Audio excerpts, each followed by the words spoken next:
Welcome to our today's lesson, and today I just want to finalize on the topic I had begun discussing in my previous videos, and the topic is series and sequence.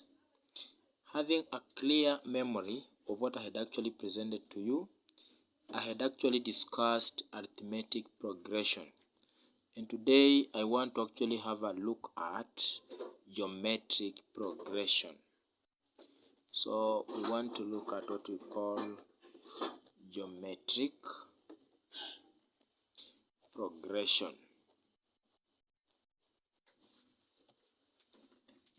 Now, for you to actually be able to get a difference between these two, we have what we call arithmetic progression, and this is called geometric progression.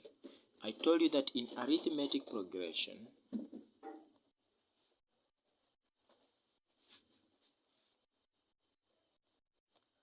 the thing that can be able to clearly get understood is the aspect of having the D, and the D stands for the common difference.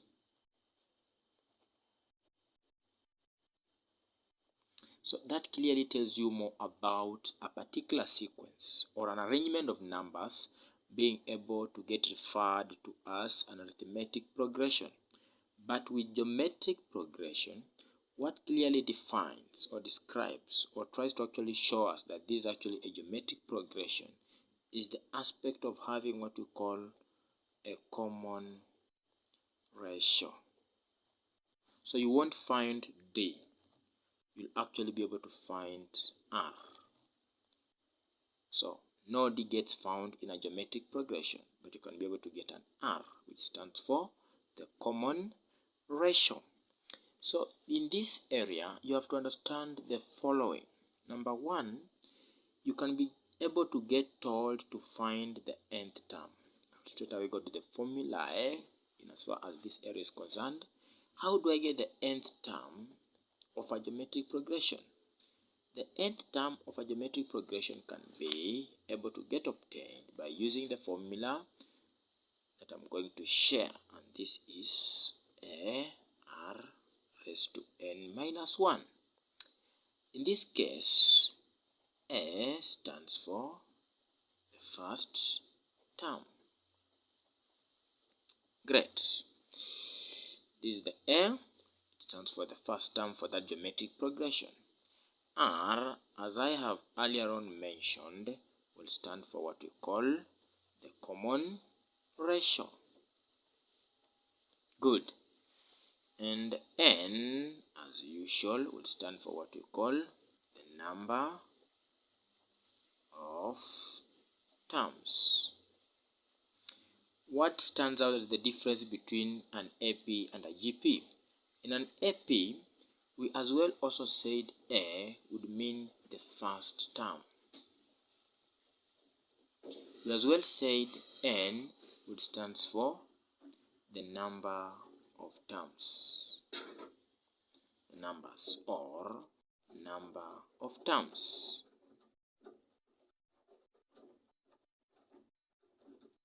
So A stands for the first term and N stands for the numbers or number of terms.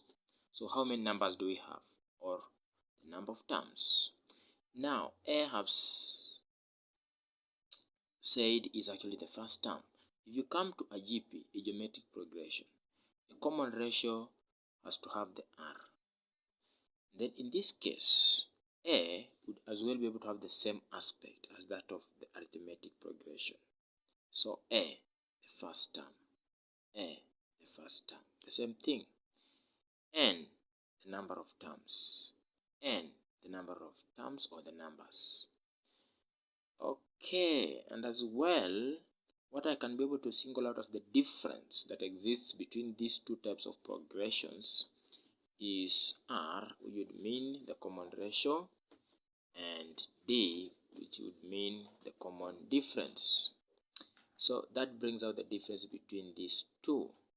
D to mean the common difference and R to mean the common ratio. And then what you have to understand in as far as this area is concerned is that if you want to get an nth term of a GP or geometric progression, you're supposed to say an nth term would mean AR raised to n minus 1. So A would actually stand for the first term, R will stand for the common ratio, and N will stand for the number of terms. If I want to get, for example, I've been given a sequence of numbers like 3, 9, 27, and I've been asked to get the nth term. You see, the nth term. Now, what tells me that these are GP, just in case a question does not tell me that? I'm supposed to look at these numbers and be able to see, do they have a common difference or a common ratio? A common difference gets brought about when the second number, you see, gets to that point of actually getting subtracted from the previous number. If the third number gets subtracted from the second number, or this number has to be subtracted from this, that means I can say, in other words, 27 minus 9, I'll be able to get the answer. Then 9 minus 3, I'll be able to get the answer. This one does not give me what we call a common difference. So obviously, this is not an AP. This must be a GP. Now, how do I know it's a GP? A GP must have what we call an R. How do I get an R? This number has to be the numerator, and the number behind it has to be the denominator. What do I get? 3. So a common ratio has to be actually as a result of two numbers getting divided. And I can as well say this number can be the numerator, and the number behind it can be the denominator. What do I get? 3. So I'm getting 3 here, I'm getting 3 here. That tells me this is a geometric progression. Why? Because it has what you call a common ratio. Good. This divided by this, the answer is this. Then this divided by this, the answer is this. So a common ratio. So how do I get the nth term of this? Looking at this, I can know that 3 times 3 is 9. Then 9 times 3 is 27. Then obviously, I will say 27 times 3. The answer is 81. But now, how do I use the formula to arrive at the same answer? Because the answer must be the same. So that is the same as getting the nth term. Now in this case, I have to count these terms. The first term, the second, the third. So I'm supposed to get the fourth term. So I'm supposed to get the fourth term. How do I get the fourth term? I've told you the formula is this. AR raised to n minus 1. So I'm supposed to write AR raised to n minus 1. Now here, I'm actually supposed to get the first term, which is 3. It is here. So there it goes, 3 times R. The common ratio is this, which is actually common. So 3 raised to n. How many terms are they, including the one I'm looking for? So 1, 2, 3, 4. So I'm going to say 4 minus 1. Okay, so I'm supposed to get 3 times 3. Then 4 minus 1, the answer is 3. So I'll say 3 times, then 3 raised to 3, that's the same as saying 3 times 3 times 3, that is 27. And my final answer is 81. As I had earlier on said, the answer must be the same. The answer must be the same. Okay, let me go back to something else that I had earlier on said. I've actually said that it is R raised to n minus 1. Just look at where there is A in that sequence in the first term. Look at where there's R. By dividing the second by the first and the third by the second, it must be the same. That's why it's actually called common ratio. Then get the n by counting those numbers. You see, so you can just count the numbers to get the n. If you're done with that, we can go to something else and be able to see how do we actually get the sum of a geometric sequence. The sum. Great. So sum will depend on the following. Sum if You see, sum if R is greater than 1. Look at that. If the common ratio is greater than 1, then which formula do I use? I'm going to say the sum of n terms of a particular geometric sequence if R is greater than 1 is equals to A, the first term, into R. Because R is greater, I'll start with R. So I say R raised to n minus 1. You see, then I say over, then close brackets, then I say R minus 1. So look at that. The sum of n terms of a particular geometric sequence, if R is greater than 1, is always obtained by saying A into, you see, R raised to n minus 1 over R minus 1. That gives you the sum. So in this case, I can pick my calculator and be able to get the answer here, and I can do a comparison to see whether I'm going to get the same answer. So I want to get the sum here. This will imply that I'm supposed to add these numbers on my calculator. We have 3, 9, 27, and 81. What am I going to get? I'm supposed to get, let me just see, I'm going to say 3 plus 9 plus 27 plus 81. My answer is 120. So the sum is 120. Why am I using this one as my example? I've told you the common ratio is 3. Look at this. The R is 3. So if the R is 3, this formula becomes appropriate. Why? R is greater than 1. Why? Because 3 is greater than 1. So that formula becomes appropriate. That's why I began with R raised to n, then R minus 1. We shall come and place those values in our formula. We have these values. So we have 3, 27. We can start with 3 here. We can put 9 here. Then you can have 81.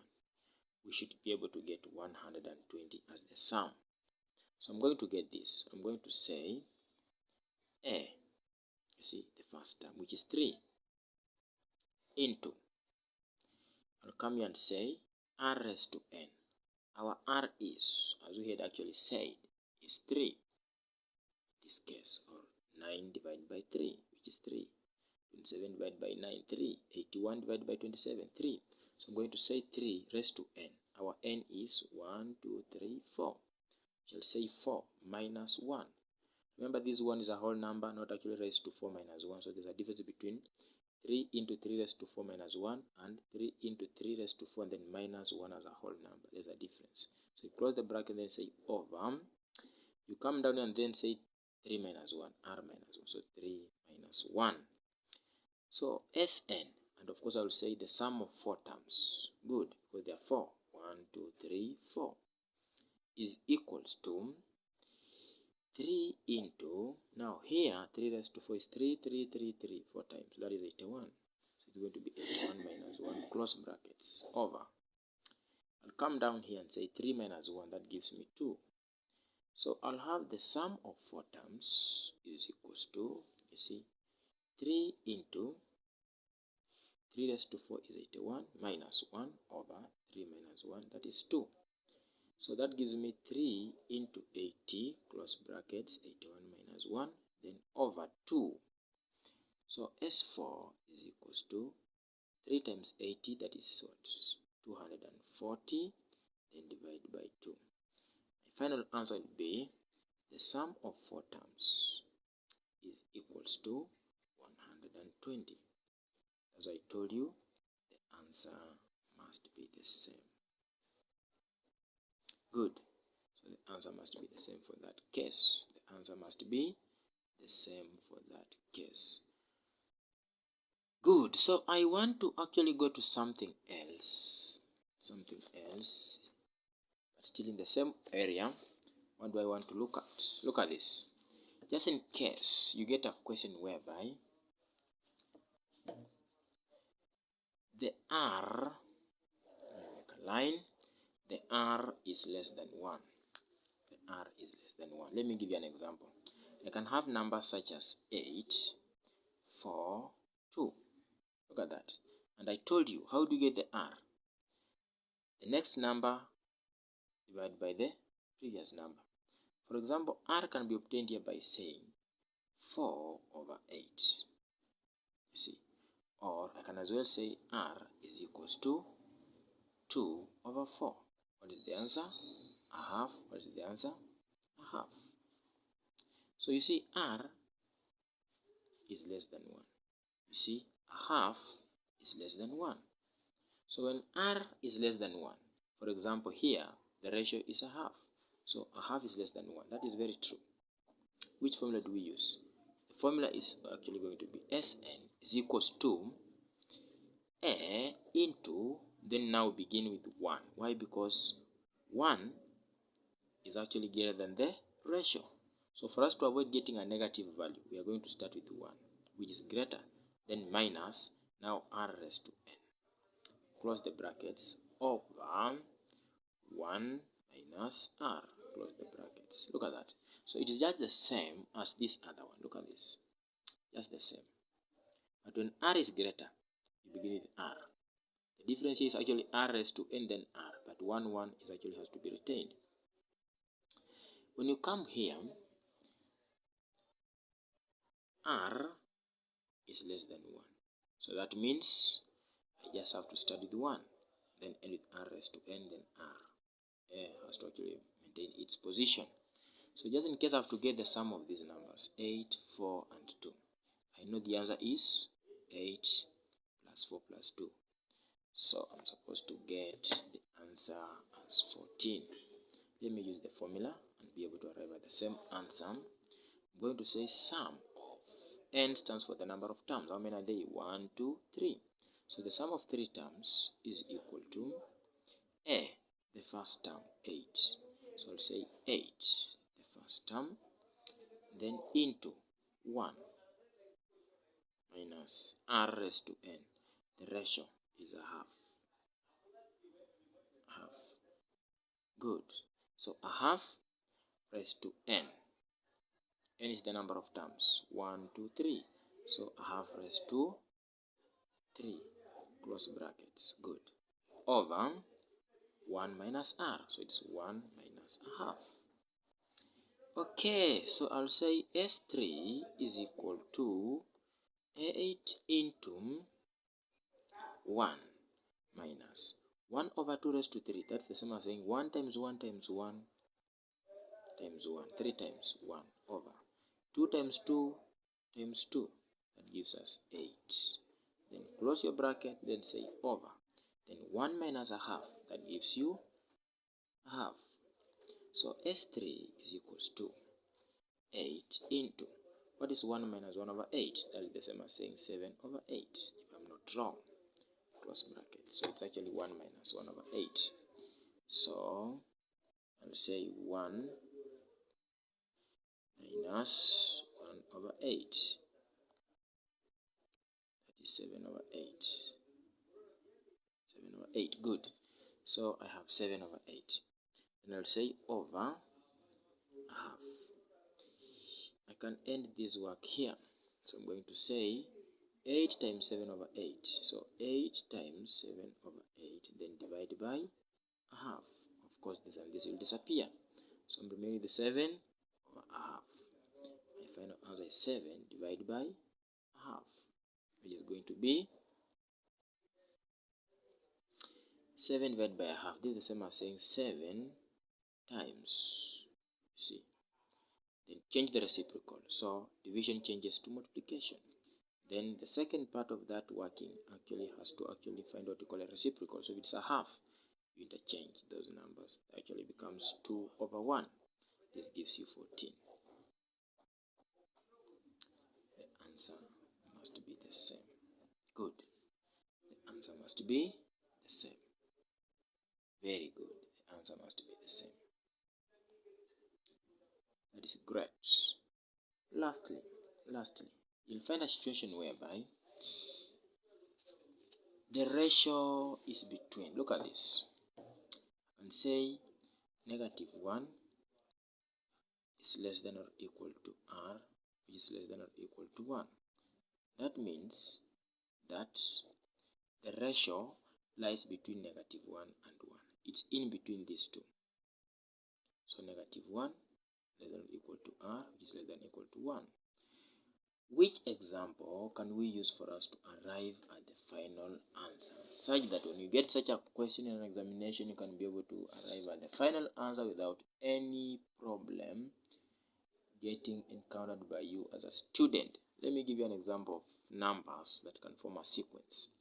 5 over 3, then we can say as well 5 over 9. Let's see first, how do we get the ratio? We can say r is equal to, I told you, pick the second, divide by the first. So I'll say 5 over 3 divided by 5. I want to get the ratio. Or I can as well say r is equal to 5 over 9 divided by 5 over 3. What is the answer here? I'll come here and say 5 over 3 divided by 5. The answer is a third, as you can see. So this gives us a third. Then coming back here, you can say 5 over 9 divided by 5 over 3. The answer is a third, a common ratio. So the ratio is common. If you look at this, a third is between negative 1 and 1. Look at that. I can just rewrite this. Negative 1 less than or equal to a third, equal to 1. Negative 1 less than or equal to a third, less than or equal to 1. You see, so the r is between negative 1 and 1.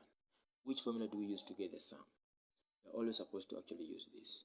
It's actually referred to as infinite geometric series when r is between negative 1 and 1.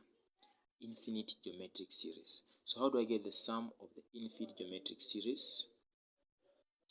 I'll say the sum of the infinite geometric series is equal to a over 1 minus r.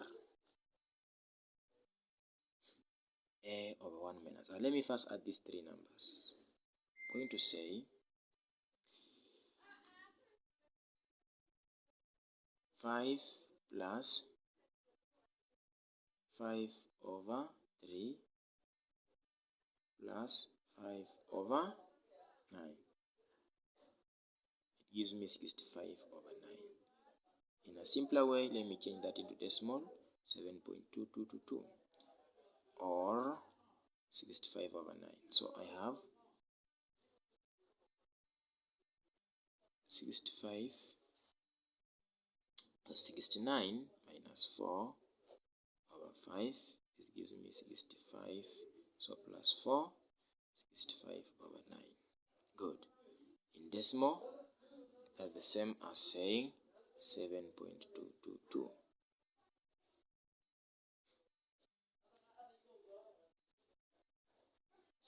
over 9, 7.22.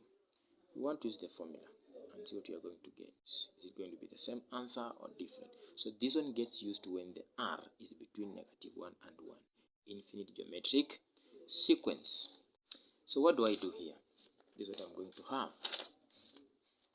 So I know the formula is S infinite. You see, A over 1 minus r. The r is a third. Is here. R is a third. Then our first term A is equals to 5. As you can see here, we're still using the same question. Our first term is 5. And our r is a third. That's the only thing we need here. And you only need the r and the a, so we don't need any other thing actually to work out this question. So S infinite is equals to A, 5. over 1 minus r. That means 1 minus r. R is a third.